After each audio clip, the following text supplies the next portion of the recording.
Oh, hey Max, how you? Yeah, I'm good. Good. It's good to see you. Good seeing you guys too. Yeah, well, this Long is I time. really appreciate you doing this because we're looking forward to getting information from you. So, Max, do you want to do you have any questions of us? First of all, Nat.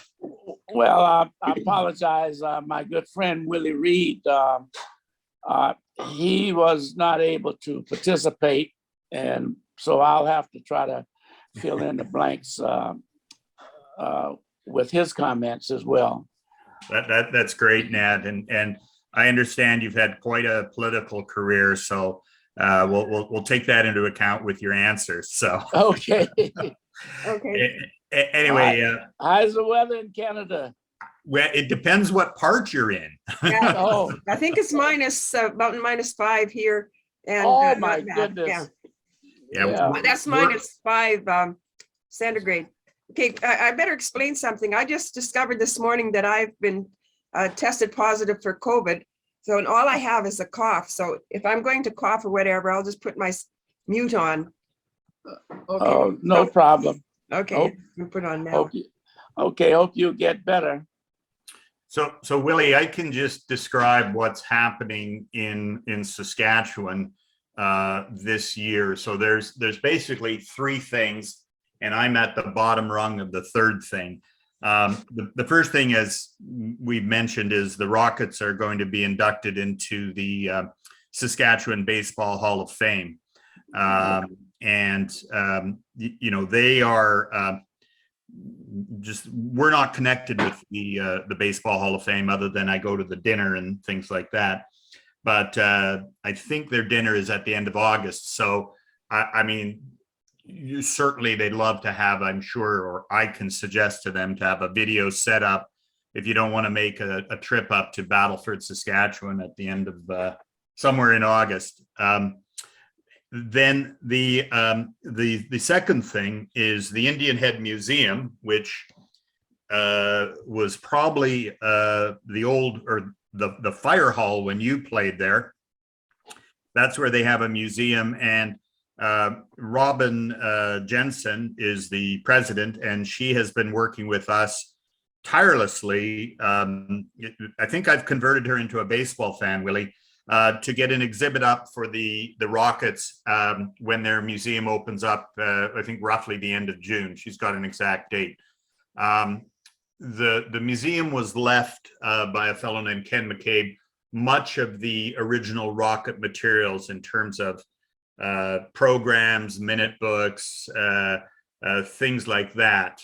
And then the third thing is, and that's sort of what I've been doing and how I became connected to Carol and the Indian Head Museum, is I'm writing a chapter for a book on the Indian Head Rockets and the tournament. So what I've been doing is, pouring through newspapers and websites, and I basically got the article written and it's off at the editors. But it's certainly such a pleasure to get the personal impressions of the guys who played there and played on the prairies and the Western Canada Baseball League and all the Moneyball tournaments that took place. So we've seen your article. I think if you remember in 2012, the Saskatchewan papers had a big write-up on the 1952 Rockets, and you were quoted extensively, and given all your success, maybe you don't remember that article, but it was very good for us to see that and trace things back. But I think what we wanted to do is to try and figure out how the three of you got from California to Medicine Hat and then to Indian Head, and how the heck did Brick Swagel get you guys up there? Oh, I think you muted, Nat. Oh, there you're back. Yeah, we were the three of us: Willie Reed, Pumpsy Green, and myself, along with one other player. I forget exactly who that player was. Maybe I can't recall right now. I checked with Willie, and he got a little bit better memory than mine. But we were all members of the Contra Costa Junior College baseball team, and we had a baseball coach by the name of Gene Core, who somehow got in contact with a Bud, and all of a sudden the opportunity was offered for us to come to Canada and play baseball. We, as you indicated, we first started out with Moose Jaw. Medicine Hat, no, I not think. Moose Jaw, Yeah. Medicine Hat. Medicine Hat. They're very similar. Yeah, and after that one season with Medicine Hat, Bud apparently switched teams and moved over to Indian Head, at which time the second year we played at the Indian Head. Now was that Bud Ellington? Do you remember? Bud Sweigel, I think. Brick Sweigel. Yeah. Brick Sweigel. Yeah. He had quite a history with his cafes in California with liquor and sugar and a bunch of other things. Yeah. I don't know if you ever heard. Sweigel had contact with a lot of Southern players as well, because we had players from, I think, Alabama, Texas, Mississippi. It was a conglomerate of teams throughout the southern portion of the United States. Yeah, the first year the Eagles, the Rockets came up, they were the Jacksonville Eagles, and Right. they were playing in the minor leagues. So Jim Williams basically brought them up. Right. Did you ever hear, even though it's a couple years later, one of the things in the newspaper suggested that, Rogers Hornsby, who was one of the greatest right-hand hitters of all time in baseball, had some part in getting the players to Jacksonville. Did you remember that at all, or is? No, I didn't have contact with him at all. Yeah. And so what do you remember? We'll try and not cover too much of Medicine Hat, because I know we want to get back to Saskatchewan, where I'm from, and Carol and Robin live. But what do you remember about that year in Medicine Hat? Because you both had the 50-game schedule, and then you played in a bunch of those Moneyball tournaments in Lacombe and Lloydminster and a few other small towns where they had big crowds and big prize money. Yeah. Well, as you indicated, it was interesting that we would go into certain cities like Swift Current and a few other cities where the city itself was very small, what appeared to be in population, but come game time, the place was packed, I don't know, 20, 30,000 people. And we said, where did they all come from?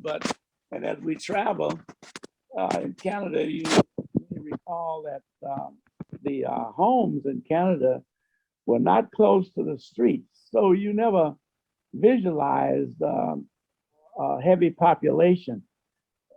They were sort of quite a distance away from the road. Yeah. But on game time, my goodness, it would be packed. And a lot of farmers too, right? Yeah, right. Yeah. And do you recall how much you got paid, first of all, from Medicine Hat? How much did Brick tend to do? I think we got about $1,000 a month plus expenses. We were getting about $50, $60 a day for food, and of course the rooms were always and the travel was always taken care of by Brick. Yeah. But it wasn't a large amount. It was just enough to get out. Maybe $100 a month back then. Yeah, about $100 a month in that vicinity. Now, did Medicine Hat have a bus that took you around? Oh yeah, we had a bus. Excuse me, let me turn this telephone off.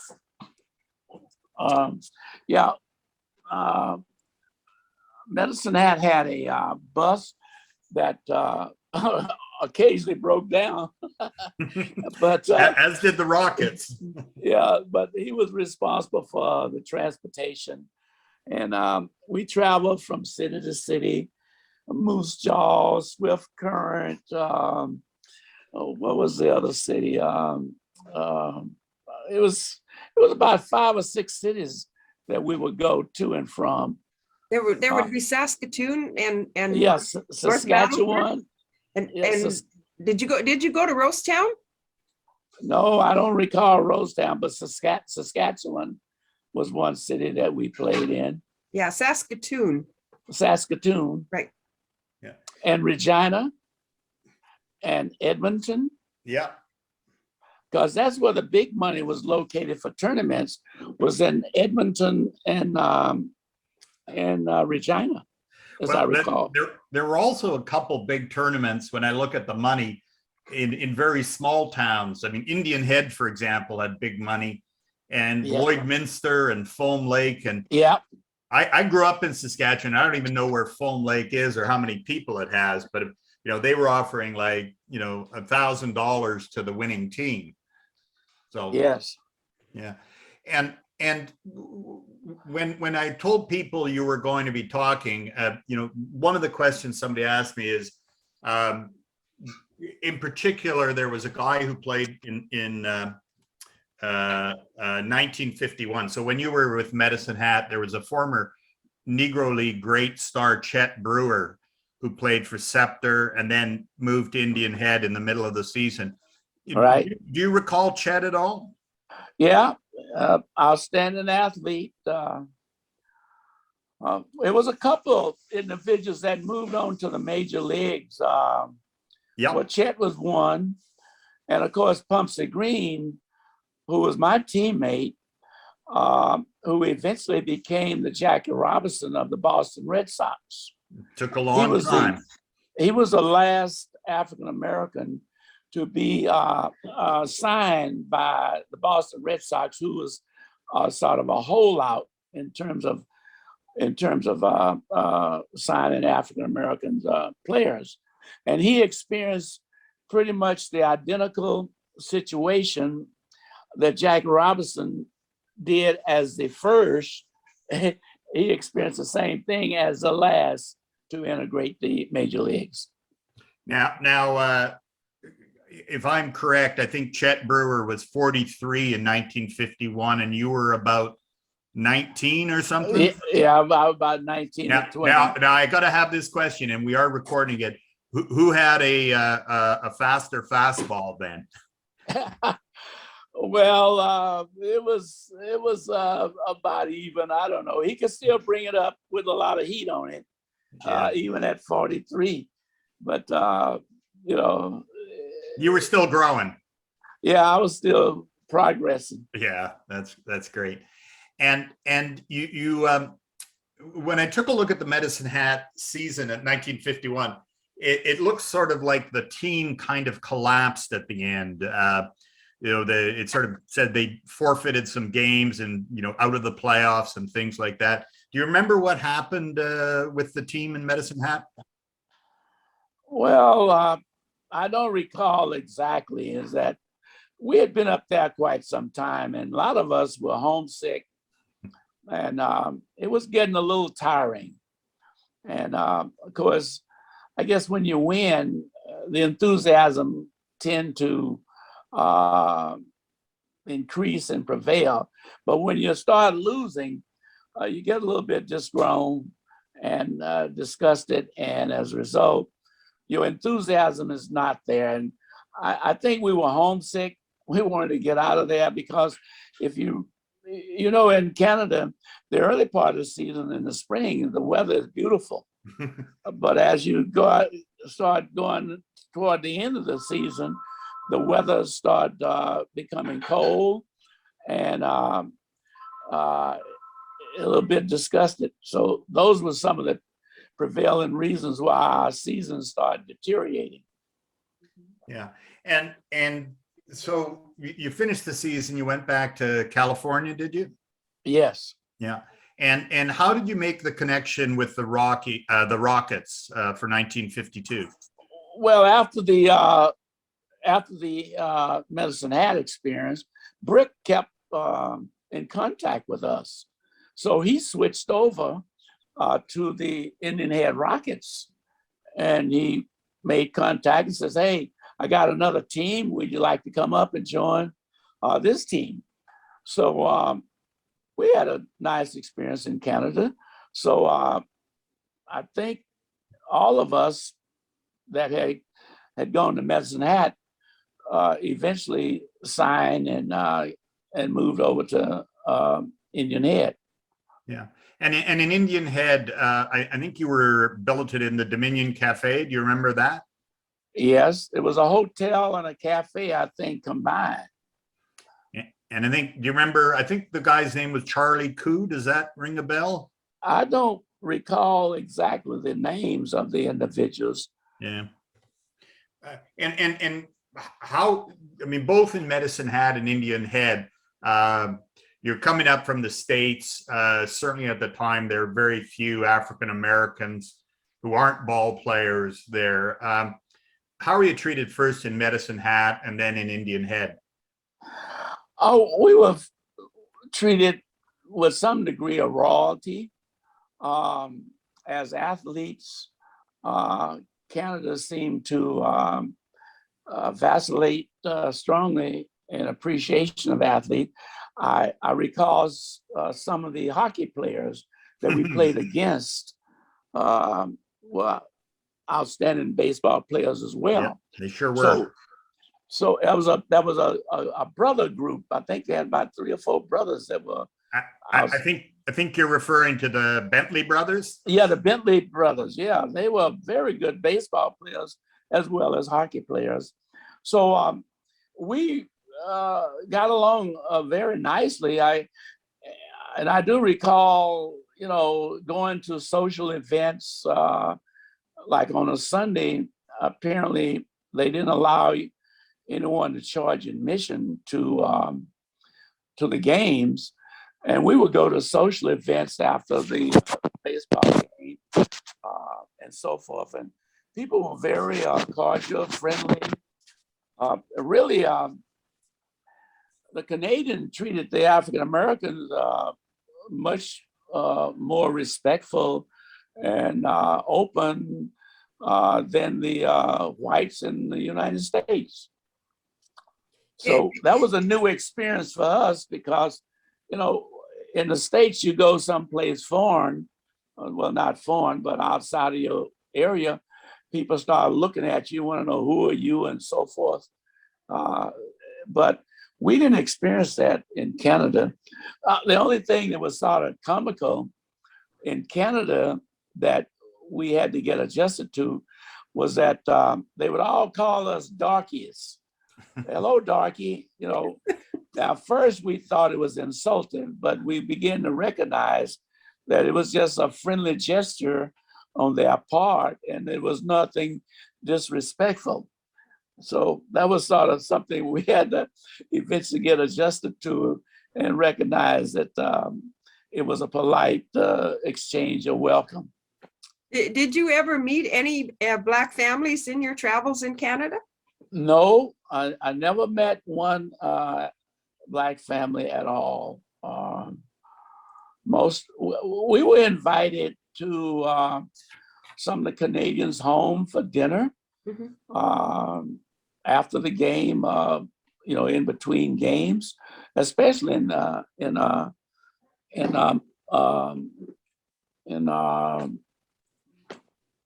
Medicine Hat. Now, in Indian Head, there was a lot of Indians there for some reason that we didn't connect with, but there wasn't a lot of what you call Canadians that we had interaction at Indian Head, but with Medicine Hat, we did. So did you play? Do you remember playing games at Battleford, North Battleford?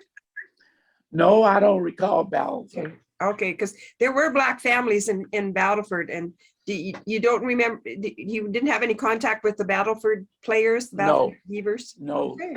Lethbridge, Swift Current, like say Regina, Edmonton, Moose Jaw. That was a league that we were in, and I don't recall visiting many of those other cities that you mentioned. Yeah. Okay. Yeah. Those teams weren't in the Western Canada Baseball League. So, Yeah. you might have faced I think you faced North Battleford in a tournament somewhere, but Right. it's pretty far from Indian Head, even by prairie mileage. Both in Medicine Hat and Indian Head, did any of the older players, did any of their family come up, or their children? Do you remember? No, we mainly interacted with the players. Yeah. After the game, we would go to a pub, a restaurant to eat, and we bump into each other. But we pretty much stayed to ourselves. That was one team that was quite a problem. It was the Cuban team. That was a lot of fights. They were quite aggressive, and I recall that was a big dispute on a play in one of the games in which one of the Cuban ran some guy all throughout the neighborhood with a baseball bat. Well, that happened in Rosetown where I lived. I don't know which. They called it the Rosetown riot when a Cuban player grabbed I think he grabbed a knife when he ran through one kitchen in one of the homes. Yeah, he ran into someone's home and with a bat. The Cubans was quite aggressive and they didn't like to lose. And I think the guy slid into second base or something and pretty hard and knocked him down. And the Cuban got a bat and he was chasing this poor guy. And the guy ran through the neighborhood and went into someone's home. So the raw police finally intervened and restored some degree of order. But the Cuban was, they were an angry group of players. They didn't like to lose. Well, they actually came over when Big Jim Williams took the team to Regina, I think in 1953, most of the guys who had played in Jacksonville. Then the Cubans switched over to Indian Head. So it's sort of, everybody kind of moved around. Yeah. Yeah. Just one of the things we found at the museum, and why I asked you about kids, is there was do you recall a player named Les Witherspoon? He played for the Rockets in 51. Yeah, Witherspoon. Yeah, outfielder, first baseman. Yes. Yeah. Anyway, we've got a picture of what looks like three of his children, although they're different names than his actual children. So we were just trying to, that's why we asked about the question about did any of the children come up, because No. but No, I don't remember any of the children of any of the players. That might have been, but yeah, you were I at the think pub too much. The traveling was so rigorous. Yeah. And everything was on bus, and it wasn't that comfortable. The roads weren't that great, but I can understand that was the simplest and easiest way to travel rather than in automobiles. At least we were all together, and it wasn't a comfortable traveling arrangement, but it was probably the best that was afforded at that time. Now at the other end of the spectrum with children, do you remember a pitcher, first baseman named Jesse Blackman? Yeah, I remember Jesse. Yeah.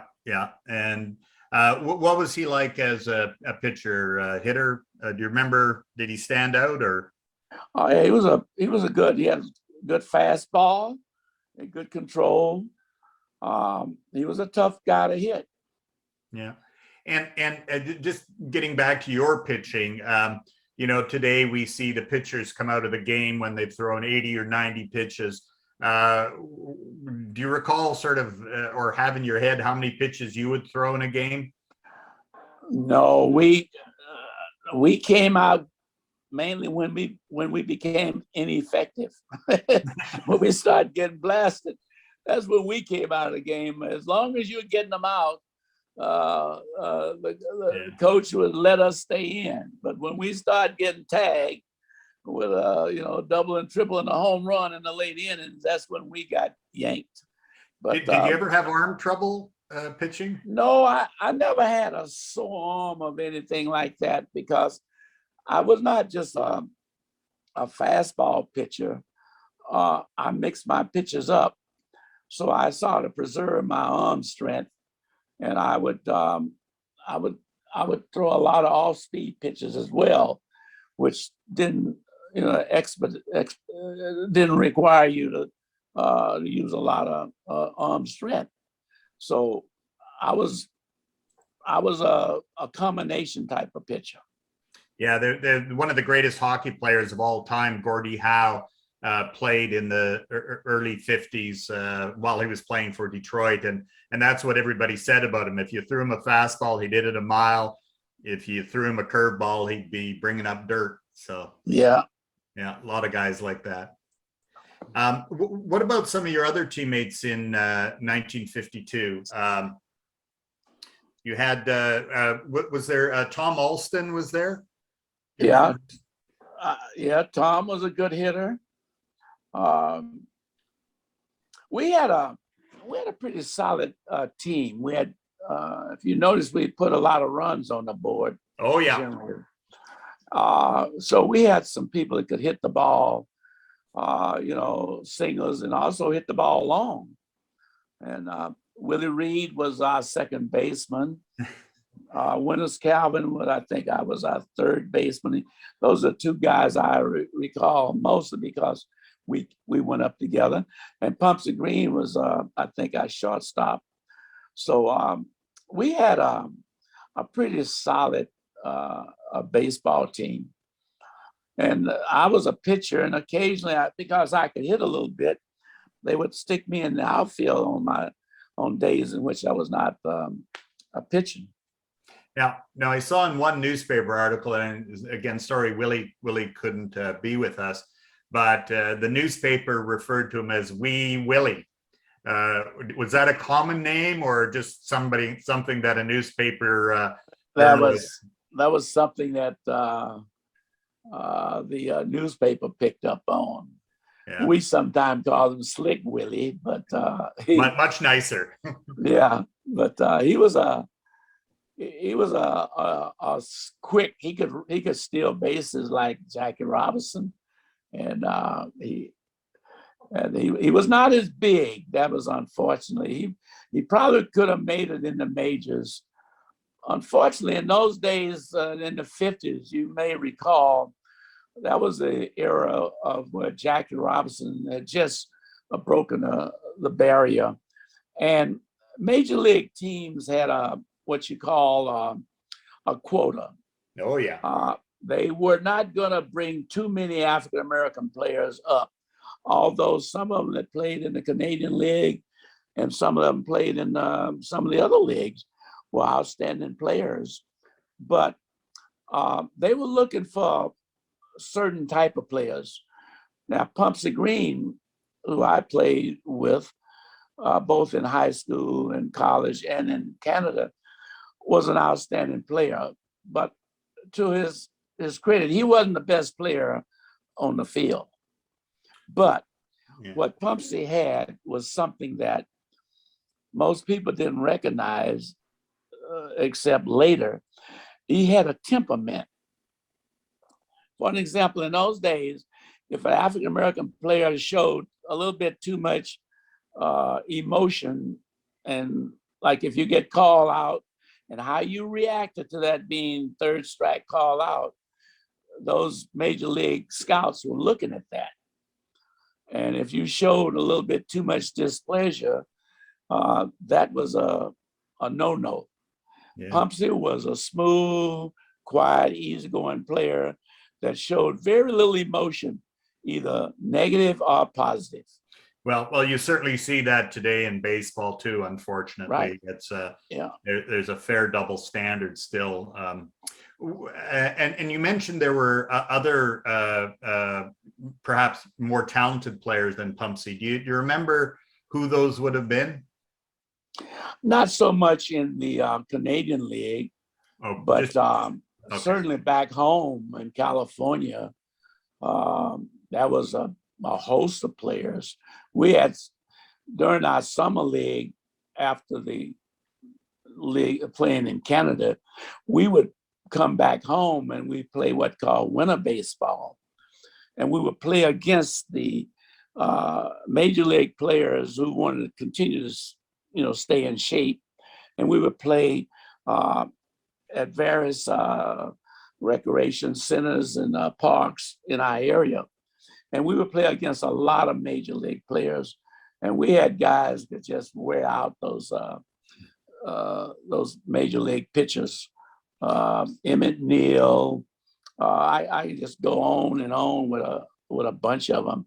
But those guys, for whatever reason, never once got a shot at being signed by a major league team or a minor league team. Yeah, because by the early 50s, the Negro leagues had in effect disbanded. So as you said, you had to be a star player to make the major leagues as African American. Yeah. Do you recall some of the major leaguers you played against in the winter ball? Well, Jim Landis was a local kid. He was an outfielder that I played against in high school at Richmond High, and I was at El Cerrito. He went on to the White Sox. Yeah.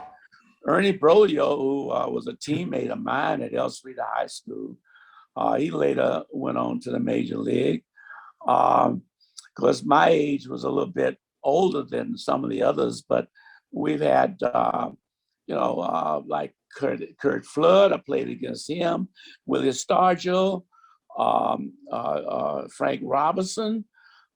We all played against each other in the summer league or the winter league baseball. Vada Pinson, I think, and Kurt Flood is the one who really broke who set the stage for baseball players' salary negotiation.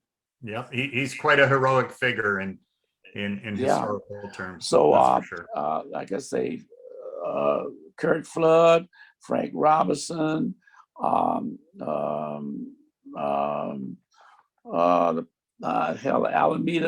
Stargell, Willie Stargell. Yeah.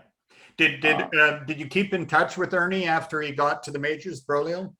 Yeah, he later passed away. He moved to San Jose, and I used to run a golf tournament, political golf tournament, and he would come up and play and participate in our golf tournament. Yeah, because of course he was the pitcher who was traded for Lou Brock, and probably had to live that down for the next 30 years. Yeah, but he was a good pitcher, and he was a hell of a nice guy. That's good. And of course, the other one was second baseman with the Cincinnati. What the hell? I can't think of his name right now. He's an Oakland boy. He played. One was Flop. Flopping is what the hell is his name? He would flop his arms every time he come up to bat. Joe Morgan. Yeah, Joe Morgan. Yeah. Yep. Well, I missed him, but yeah, we all grew up together. He was a hell of a ball player as well. Yeah. No. Sort of in terms of the year in Indian Head, is there anything that sticks out in your mind that Robin would probably remind us? Why didn't you guys ask Nat about that? So is there anything special? Well, I'd say the enthusiasm of the fans, the welcome and the appreciation of the team that was representing Indian Head. That was always refreshing. whenever we played at Indian Head, we had a solid support, and we usually had almost a sellout attendance. And Indian Head's a very little old small area. I mean, and I don't know where the people came from, but they would be there, and they were very supportive. And it was refreshing. It was just like a home, the 12th man, 13th man, I guess, 11, 12 man in football, the 10th man in baseball. It was just refreshing to come home and to play in front of your fans that was so supportive. Did you keep in touch after you left with anybody from Indian Head? Or no, I didn't maintain contact because, although we were athletes there, we didn't have that strong connection. I guess we sort of stayed close to our teammates whom we played with. And the only guy that I recall that I had some contact with, a guy named Ford. Adair Ford. Yeah. And of course with with my own teammates from California. Now, one of the guys I just briefly mentioned was Big Jim Williams, the manager. Yeah.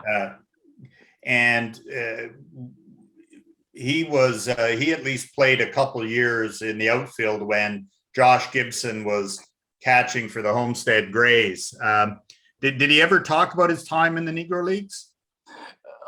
Just briefly. We get around in a table and after dinner, lunch or whatever.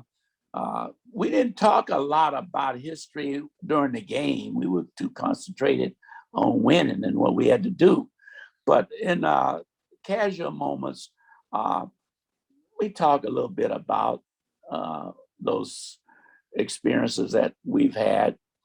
And most of the time I was listening because I was a youngster. I was only about 19, I guess, or 20. So, when adults speak, young people tend to just keep quiet and listen. And now I think when I was looking through the newspapers that it looks like he got in a game or two playing. Do you remember that at all? That William put himself in the lineup. No, I don't remember that. Okay, yeah, maybe it was after you were gone, or maybe the prior year, more likely.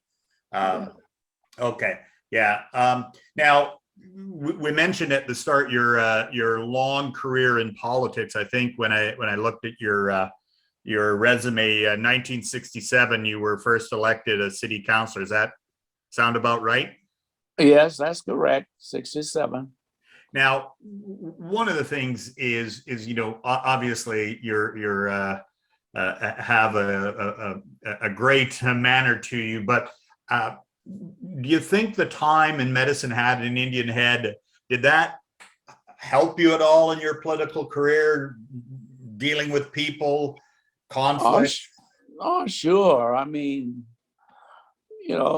athletics is, if you're involved in it, it's almost a key and a great asset to being elected. It teaches you so much: team play, respect for your opponents. Also, it gives you the notoriety. As an athlete, my constituency knew more about me than I could ever know about them, just by reading and following the newspapers. And so they are, as an athlete, you tend to, as a fan, identify and almost feel like you know them personally. Like Brady. I've never met Brady, but I know what he goes through, and I can feel as though I can walk up to him and say, "Hey, Brady, good game," whatever. I can identify with him. And athletics teaches you so much about respect for your opponent and teamwork and how to get things accomplished. And you know that individually, whether you're the president or whomever, you can never achieve anything by yourself. You've got to surround yourself with individuals that share your vision, your aspiration, and work as a team. And how to survive on a 8-hour bus trip across the Canadian prairies. And also how to relate to adversity. You know, there are people who can't take defeat. They throw their hands up, and they get all angry and everything. I've always felt that, in life, whether it's politics, employment, you win some and you lose some. And you can't let adversity bring you down to the point where you give up or you feel defeated, whatever. So all of those aspects in the sports arena is, if you follow it, it can become an asset, or it can become negative if you don't know how to deal with it. Okay, should I ask some of Robin's questions, or you? Well, yeah, let's go through what she had. I think we've covered some of them, but I think she had far more than. Yeah, she had a family problem. She had to get her daughter to appointment, so she was very unfortunate, couldn't attend. And she asked the questions. When you think back to the time as a young man in California, what were the events in your life that led you to come to Canada? Well, I never planned on visiting Canada. I just knew where it was at geographically. But the fact that playing baseball and we're given an opportunity to go and play first, of course, at Medicine Hat was a great opportunity. I was single at the time. I had no connections or ties as a family. So when the opportunity arose, sure, I was happy to go. And once I got there and enjoyed the experience, the next year I was asked to come back with a different team, Indian Head, and both Willie and myself and Calvin Winters, we both jumped at the opportunity. So I think the people and that reception and enjoyment that we experienced was reason for a return trip. And then I got drafted. I'd have gone back the third or fourth or fifth time. But in between, after the second trip, I got drafted into the Korean War, and that became the extent of my baseball career. Oh, okay. So who were your influences, either in baseball or outside, that helped you motivate you in your early years? Who would you say that? Well, was my baseball coach. I was born as a single parent, within a single parent. My mother was only about 16 or 17 years of age. I never knew my father other than just his name, and I saw him only twice in my life. So I had a baseball coach, an Irishman by the name of Gene Core, who was primarily the principal subject in my life, encouraged me, pushing me. I remember when I got out of the service, military, and I had the GI Bill and everything. And he would see me on the streets driving, pull me over. Nat, are you back in school? Well, no, Gene, I'm not. Get back in school, get that education. And it got to the point where it was embarrassing that I wasn't going back to school. And I finally said, I'm getting back in school. I got back in school, I got my education. And as a result, I got my degree, and I propelled my life, employment-wise, politically-wise, just took off from that point. And it was primarily because my coach kept pressuring me. In fact, when I graduated, he was probably more proud of my achievement than I was. That's nice. Okay, so when you decided to come to Canada, how did you guys come? Did you travel by bus or train, or how did you get here? We traveled by bus, I think. Yeah. Okay, so what was it like crossing the border, or was the border quite open at that time? It was quite open. We just showed them our ID, and it was no problem. We had the proper driver's license and our citizenship and all of that, and it was just easy. Okay, so with your trip, the travel, it must have been a day or more travel. Was it difficult or stressful? Yeah, it was about 2 or 3 days. I think it wasn't uncomfortable. We just sat back and relaxed, allowed the people to usher us through the border and into Canada. Okay, so what were your first impressions of Indian Head? Well, we had been to Medicine Hat before, and we had played at Indian Head. I thought Indian Head was not as attractive as Medicine Hat. Medicine Hat was a sort of a nice first-class city, and I guess because they had a lot more shops in the downtown area. Indian Head was sort of isolated. It was you couldn't. There was not many storefronts in Indian Head. So, in the first impression, Medicine Hat, Swift Current, obviously Edmonton and Calgary were big cities, and we were sort of from Richmond was a population about 100,000 population. So we going into a little city. I don't know. The population in your head must not have been more than 10,000 people, if that. It was 1,500 then, and it's maybe 1,600 now. So it's So it was what we call a small hick town, compared. Now Medicine Hat, I think, must have been about maybe 10,000. Maybe I'm not sure. That's about what the population was back then. Yeah, but we're coming from a city next to San Francisco, is 100,000 population. Oakland, another 100,000 population. Berkeley, and Richmond is about 100,000 because Richmond is the home of the shipyards during World War II. So Richmond had increased its population over 100,000 population. So we're coming from a big city and we're going to a little small dinky city. And so while you were here, how did you keep in touch with your families at home?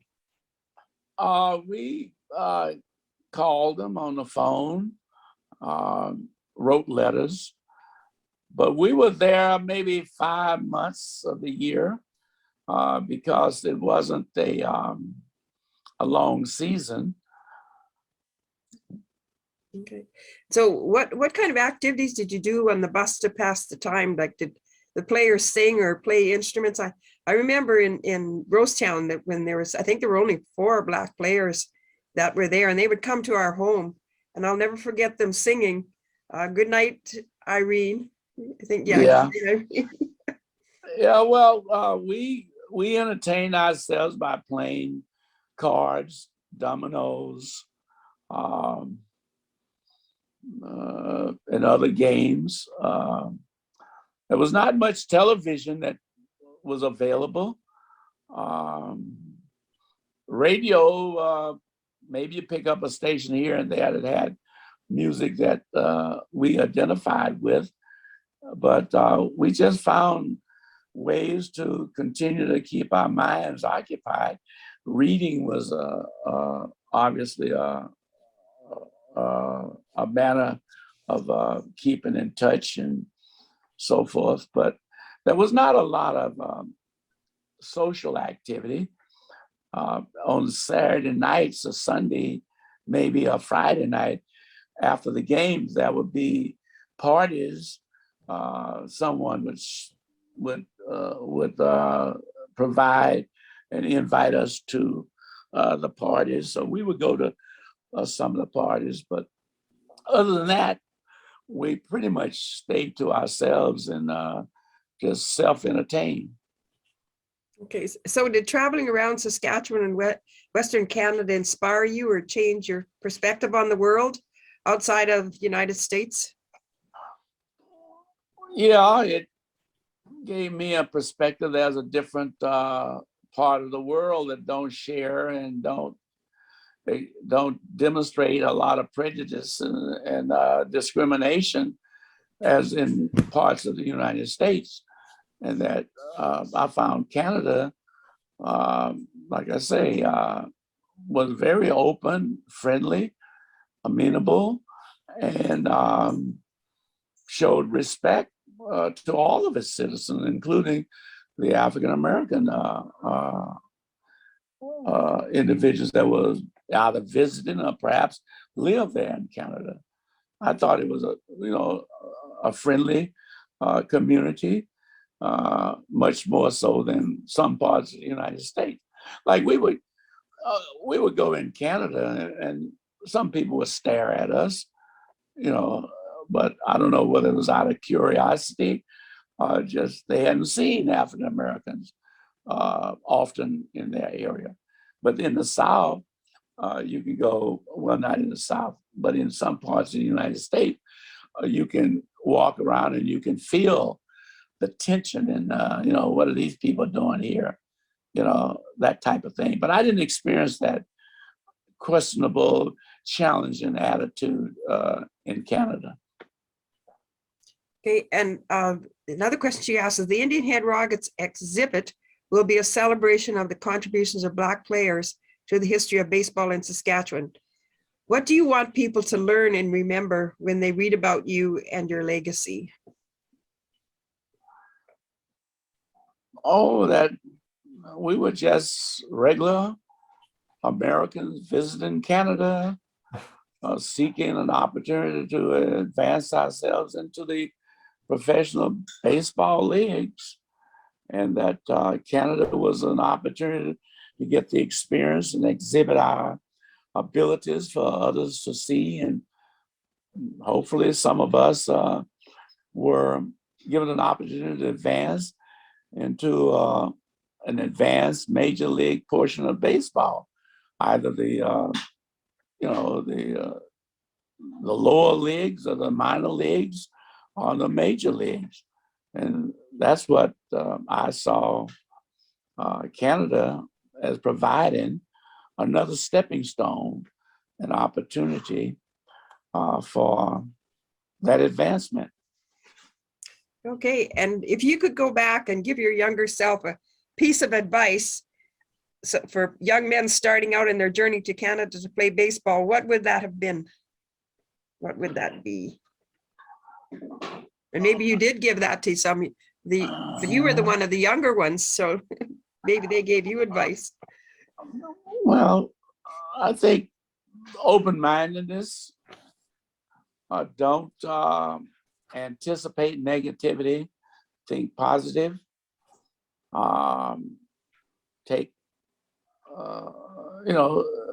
be opportunists, because opportunities come in all forms and shapes, and you never know when an opportunity will arrive and where it will come from, and be what you might say positive.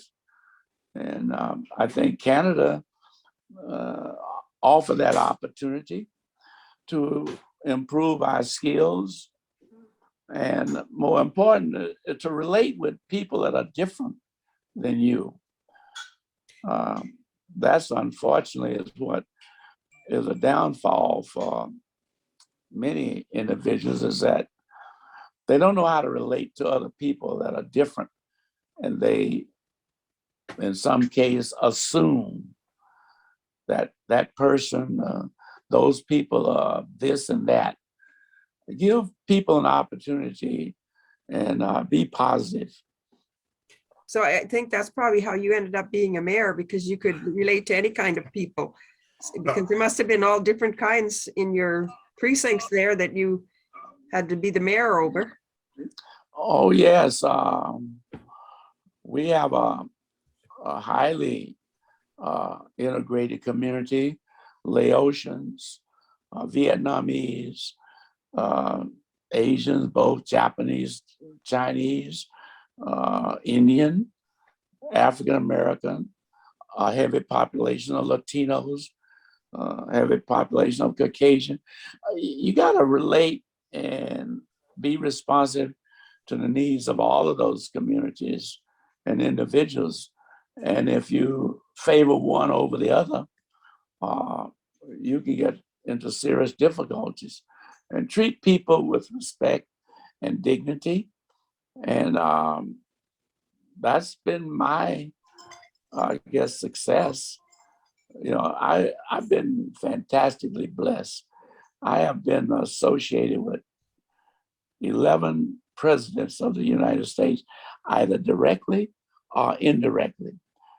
And what I learned, it started, I guess, with Nixon, and then later with Reagan, who happened to be my governor when I was a mayor, all the way to Obama and even Trump, who I don't have a great degree of respect for. But what I found that all of these individuals, except with a few exceptions, Obama, Nixon, Reagan, Jimmy Carter, who I had close relationship with, when you in a room with them, they're down to earth just like you and I are talking.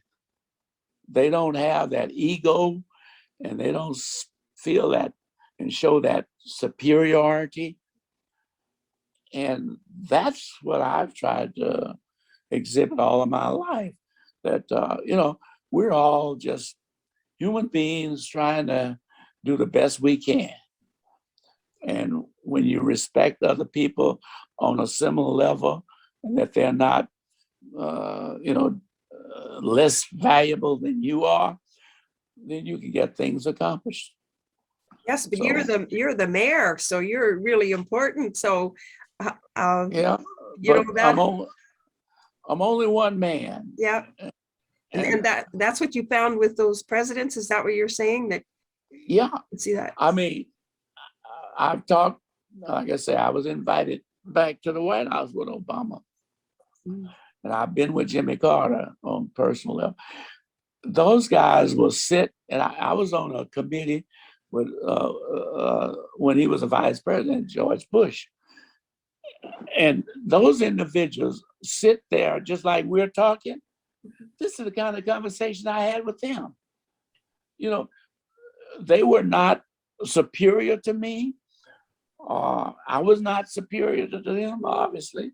We were just communicating, and that's how you get things accomplished in the world, showing respect and dignity to other people. And if you don't have that kind of a persona, that kind of attitude, as a mayor or the president or whomever, you're going to have difficulties. And that's the problem with what I consider Mr. Trump. He never had that respect for individuals that were less tiled than him, in a less position than him. But all these other great presidents, they respect you, you know, and that's how you get things solved and how you solve problems in the world. I think we're going to look forward to you running for office again. Oh, no. Hey, look, We're going to go down and work on your reelection campaign. I just turned 90 years of age. Yeah. I am the oldest elected official in the nation in a city of 100,000 population or more. Only other non-elected official like that is Queen Elizabeth, who's 95. Now, you're a counselor now, or? I'm on the city council now. Yeah. So what was it Because, like going from a mayor to a councilor? Is that hard Oh. to take? Well, again, it was easy for me because as a mayor, you know, my relationship with council member is the same as my relationship as a council member with the mayor. I mean, you respect each other. Someone has a towel and they have to gavel a meeting, but your voice is just as important as a council member. As a mayor, you make a contribution, ideas, and you take leadership to get things accomplished. It's no different. It has no, whether you're a council member, a mayor, a vice mayor, it's like playing on a baseball team. Don't make it difference whether you're the catcher or the pitcher, you still got to play as a team. And if one of you default and screw the thing up, we all lose. So that's a learning process in sports. Is that basketball, you can be the quarterback, football, whatever. You still on a team that you got to work together and you got to play together. And if each one of us don't accomplish and work to achieve our own responsibilities in that role, then we all lose. It's not the quarterback. When Brady lost the game the other day, they didn't say, well, Brady, you lost the game. No, the whole Tampa Bay team lost. Yeah. But and when you win, the whole team win. Right. The whole fan base win. But when you lose, it's not one person losing, it's all of you losing. Yeah, well, you sound like a true servant leader, which are the best kind of leaders going. So, do you have any questions of us about what's going on up here? No, I was just curious as to what dates you have. What is the plans for the anniversary, the testament of the Indian Head Rockets Hall of Fame induction? What is that? I'm not sure of the exact dates, Nat. As I said, we're not, the different people are with the museum and Robin for the Hall of Fame, and Robin for the Indian Head Museum. The Indian Head Museum opening is roughly the end of June. She gave me the date. My apologies, I just can't remember. The Saskatchewan Baseball Hall of Fame dinner is towards the end of August. I think August 26th. I could probably look in my emails, okay. but we'll send you an email with that. And Okay. Certainly I know from Robin's perspective, and I can't speak for Jane at the Saskatchewan Baseball Hall of Fame, but I will, I know at least virtually on a video conference, we'd love to have both you and Willie on both occasions. And we'd certainly love to have Willie, if he's capable or okay to have a video call, if he'd like to do that. He can criticize the politician, right? Yeah. Well, with the pandemic, you're going to have a invitational dinner. Are you going to do everything Zoom? What's your plan? As I said, we're not involved in the planning of it. Different organizations are doing it, and Robin can speak. I was at the dinner last year when Omicron wasn't big, and they just sort of had a normal dinner, and I was one of the few people in Battleford actually wearing a mask before I ate.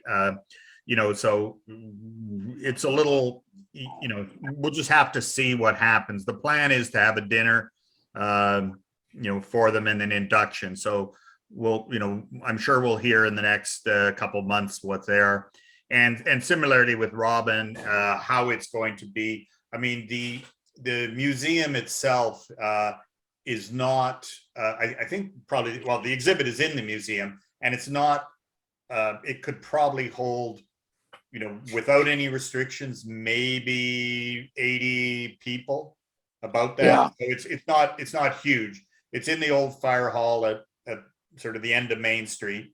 But I mean, as I said, I know certainly, we're doing our best to publicize both events. As I say, we don't have any formal affiliation, but it's important for all of us, for Carol and for me, to keep memories alive, keep continuity, and especially when we see your words about how African American players came up and we're dealing with Canadian society. I think I grew up in Saskatoon, and I think I saw my first African-American high school teammate in grade 10. And he was, son of a professor who moved from, was on sabbatical from Oklahoma. Right. We had our own racial issues. You mentioned the First Nation, the Indian, the First Nation people. But so I think it's an important part of history, and that's certainly, Carol. I mean, you can just describe what you're doing from your end with your museum. Yeah, we're keeping track of all the contributions of people of African descent. So we're going to want to put you into our website as part of the baseball team, and to say where you are and what you're doing, because we found that the players that have come up here, some of them have ended up being one. I know one football player is a mayor out in Alabama or somewhere, and that's really interesting to find that you guys get down there and become mayors. So those are the kind of interesting things we'll want to have on our website.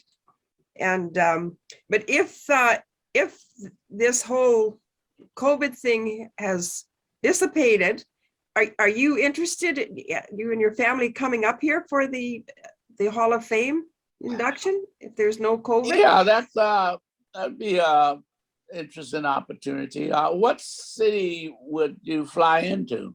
Saskatoon.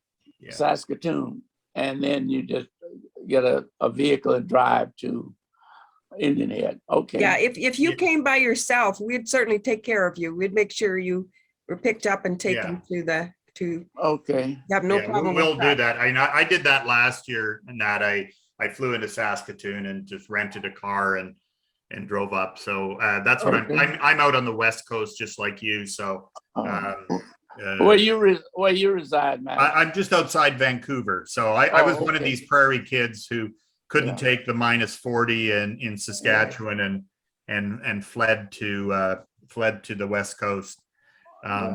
So as I said, if you and Willie want to come up, I know everybody would love to have you show up. One more political speech by you, it'd be great. We'll do some fundraising to get you up here if you're able to. Oh, that'd be nice. Yeah. So that's how you would come. You would fly up. Do you think would any of your family come, or would you be coming if you and Willie came? I'm not sure. I'd have to run it by them. Yeah, maybe one would like to come. Otherwise, I just come up by myself. Nat, we didn't ask you about your family, but maybe you could just tell us how many there are. Well, I'm widowed actually, and I had 4 children. One, unfortunately, was in the Vietnam and got Agent Orange and didn't survive. So I got 2 boys that are alive, and I got a daughter. I got about 8 grandchildren and about 8 great grandchildren. You got to make sure you keep exact count, though. Nah. Yeah, they keep coming up so often, so frequent that I can't keep track of all of them. I got one that's about 2 years old. They just gave me a party. I don't know if I sent you the link, Carolyn. Yes, you did. Yeah, and but they gave me a big 90th birthday party. That's great. And it was a very nice, fun event. Yeah. So I've been blessed tremendously. Good health, longevity. Yeah. Financial security, and I can't complain at all. So you said how many great grandchildren? About 8. I got 8 grandchildren and about 8 great grandchildren. Okay. Lots of them. Well, I mean, it's certainly on these induction dinners, one of the things that the inductees come with their family, and you've been to enough dinners that you know how exciting they are. But I think it's often as important, if not more important, for the family members to see, what you did, what you accomplished, rather than, I remember listening to, what my great grandfather did or grandfather. And, when I was 10, and it didn't sink in until I was about 50, what they had to go through. So I think, hopefully some will come up. Right. We'll lobby. Yeah. I'll just tell you that we had one of the Moose Jaw players that remained in Canada. He was from Cuba, Roberto Zeos. Do you remember that name at all? I don't remember Roberto. He played with the Cuban baseball group. Well, he was on the Moose Jaw team, wasn't he?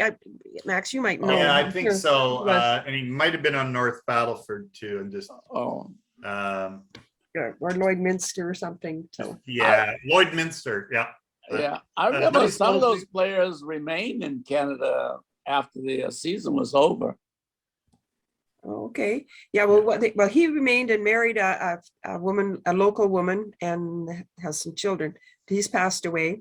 Did you when that Pumpsy Green you knew? Did you ever know a Lou Green? No, I didn't know Lou Green. Okay. Yeah, he played for North Battleford. Yeah. Yeah. Roberto Zeus, he was from Havana, Lloydminster and Moose Jaw. He played for. Right. Okay. So, Nat, there's a fellow here in grew up in Lloydminster, but he's out in British Columbia.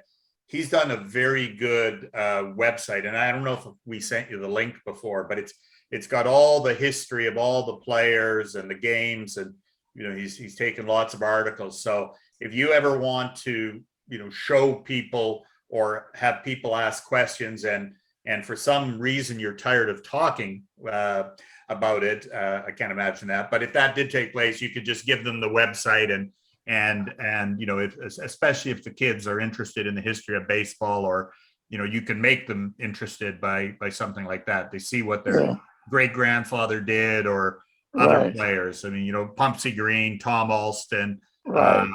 There's a bunch of trailblazers in Western Canada. Carol, you and Max, just email me that website, and I'll post it, and I'll share it with Willie also. He'd like to probably read it. Mm-hmm. Yeah. And I won't send the article that called him Wee Willie. So. Yeah. Is Willie as healthy as you? Yeah, we're both 90. We just celebrated our 90th birthday. He's about, I think he's about 3-4 months older than I am. Mm-hmm. And he lives here in Richmond.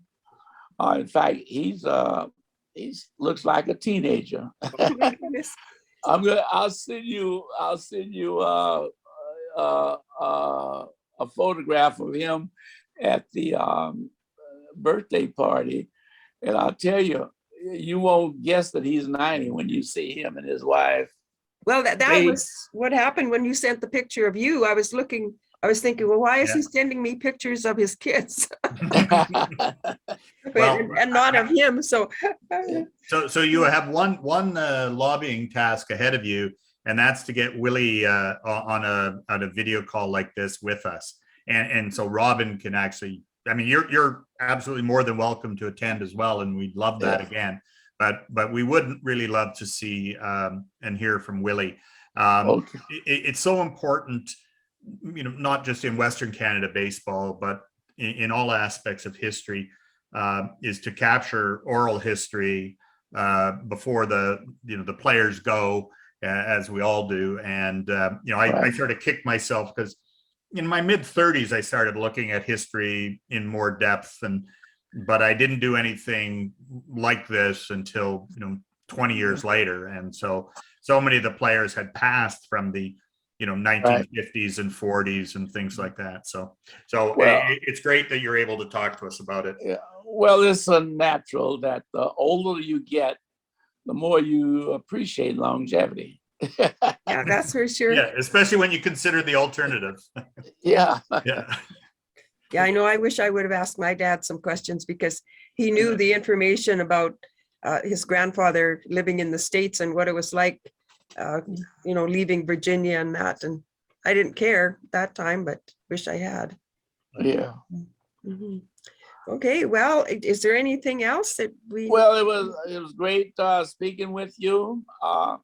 Send me the website, and I will try to make an arrangement for Willie to Zoom in and share his comments with you as well.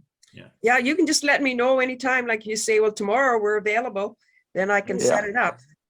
Okay. So Max, Yeah. you will send the website to him? Yeah, and we'll also get the dates for from Robin and from the Baseball Hall of Fame, and of course, subject all to how COVID is dealing with the world in June and August. So. Okay, well, why don't you, Max, you and Carol also communicate your home address. I'll send you a little momentum that I hope you might appreciate. Oh, that's very as thoughtful of long you. as it's a Nat Bates for mayor button, it'll be great. Okay, all right.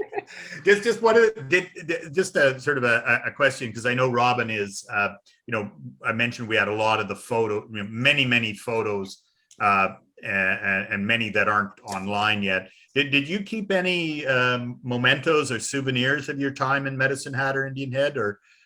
No, sadly to say, I don't recall keeping any. We were, as a youngster there, we were there for 1 year at Medicine Hat and then 1 year at Indian Head. We didn't keep any logos. Not like today where every kid has an iPhone and is documenting everything. No photographs, no nothing. Well, there's a whole bunch of you on that website, and or a number of them, and I'm sure, Robin, we can dig up more of the Rockets of you and Willie, because you're there, and as I said, there's programs and everything that we've thankfully haven't ended up in the dumpster. So aside from the oral history, it's nice to have the actual program and posters and things like that show that the oral history matches what took place. Great. Yeah. Okay. Anyway, it's such a pleasure to talk to you today, Nat. Yeah, it was very nice, and I appreciate your including me in this and these discussions, and hopefully we'll have a great celebration. That'd be wonderful. Fantastic. Well, it'll be more meaningful if a former player shows up. Well, have they had former players before from way back? Well, when you look at 1952, what are we looking at? 52 to 22, that's 70-some years. There's not many of us still alive. Right. I'm not sure I should say this on a recorded website or a recorded call, but a lot of times Hall of Fame, small Hall of Fames, including the BC Sports Hall of Fame here, they sometimes look at inductees as saying, how big a family do they have and how many tickets can they buy? So but so I'm not sure, I was just thinking back, and the number of African-American players in Saskatchewan Baseball Hall of Fame, my friend was on the director, and he had to lobby. There was a pitcher named Benny Griggs who pitched for North Battleford and Saskatoon, African-American. His brother played in the Negro Leagues, but he had passed away in the late 60s, I think. And so there was no one sort of around to lobby for his inclusion, right? Right. So that's where it's important to remember the Rockets, to remember the players, such as yourself. I mean, Chet Brewer, man, I sort of kicked myself because I think he lived into the 1980s, early 80s, maybe 83, 84, somewhere around there. And, people like that would have been great to see. It's a number of my friends, Facebook friends, they met him, and players like that, Double Duty Radcliffe and all those guys. So. Well, I know one question I was going to ask. Did you ever meet Satchel Paige? No, I didn't meet, but I met Willie Mays. Oh, okay. In fact, the city of Richmond now, under my leadership, we're trying to do a see, Willie and I are the same age. Willie and I are the same age, 90 years of age. His birthday is May the 6th. Well, we're in the process of dedicating one of our baseball fields after Willie Mays in Richmond. And that's in May, and we want to bring him over and dedicate the field and, showcase him and so forth and so on. So he's still around. He's not as ample as I am, as I'm told. So you could probably strike him out right now. Yeah, I could definitely strike him out. The heat. But like I say, one thing about a Hall of Fame, as you indicated, the ones that you are recognizing, there's not many of them are still alive to, reap and appreciate the roses and the acknowledgement and accolades. It's not many of us still around. Well, it should have happened many years ago for the Rockets, but again, where everybody goes back to the States, and there aren't people like Robin and Carol and myself and JD Ma and some others, and some local Indian head people who spearheaded it even before we became involved. They had got you there. So we're doing our best to publicize it too. So you may have extensive media coverage, which I hopefully you're comfortable dealing with. I'm going to try to. Willie is a little reserved. I'm going to do my best to try to encourage. If I go back, that Willie go back with me. I think it would be wonderful if the two of us could come back and help celebrate this momentous occasion. Absolutely. Just tell him you're going to take the bus up again. Yeah. Okay. So does Willie Mays live in California? Yeah, he lives in San Francisco. Okay. He's a giant. Yeah. Okay. Yeah. So he's just across. San Francisco is only 22 miles from Richmond. In fact, we share the bay. I can look out the sun is out. I can look out my window. In fact, I'm just going to walk over there and I may be able to pick it up. The San Francisco Bay, you may be able to see it in the background. And I'm less than 10, 15 miles from San Francisco. I don't know. Let me see if I can, you can't see it, I don't think. What? There's something behind you there. Well, Water. I was trying to, yeah. There's. Well, you can see the bay a little bit. Yeah. So you're just north of Berkeley. I cheated and looked on the map because I was trying to remember whether you were north or south of Oakland, because last time I was there. Yes. Yeah, we're just adjacent to Berkeley. Yeah. Well, actually El Cerrito, but it's San Francisco, Berkeley. Yeah. San Francisco, Oakland, Berkeley, Richmond. Yeah. So has any of your family ever traveled to Canada? No, I'm the only one. Well, make sure you get your passports, right? Because those are mandatory, even without COVID. Yeah, I got a passport up to about 10, 12 years. I think it's 2030 as expiration. You got to get it extended to 2040, sir. So yeah. So let me know about the event, and like I say, I'm going to talk to Willie. If I can persuade him, maybe we can come up for the occasion. Yeah. That'd be great. And we're sort of there's still a few ball players around that we've tracked down. No connection to the Rockets or Medicine Hat, but I talked to a fellow who played for Scepter, which is a very small town, Saskatchewan. Probably don't even remember it, but had a great ball team, and he told me some stories about Chet Brewer. So Yeah. It was great to hear those stories about legendary players, guys who should have been in the majors. There's Right. no question about that, and Chet was certainly one of them. Right. Okay. Well, it was great speaking with Okay. both of you. Yes, thank you so much for taking That's our great. call. Thanks, Okay. Max. Well, yeah. Thanks, Yeah. Carol. Okay. Okay. Oh, sure. Nat. Yeah. Anytime. Yeah. You Bye-bye. want, just give me a call. All Okay. right. Bye-bye. Bye-bye. Bye-bye.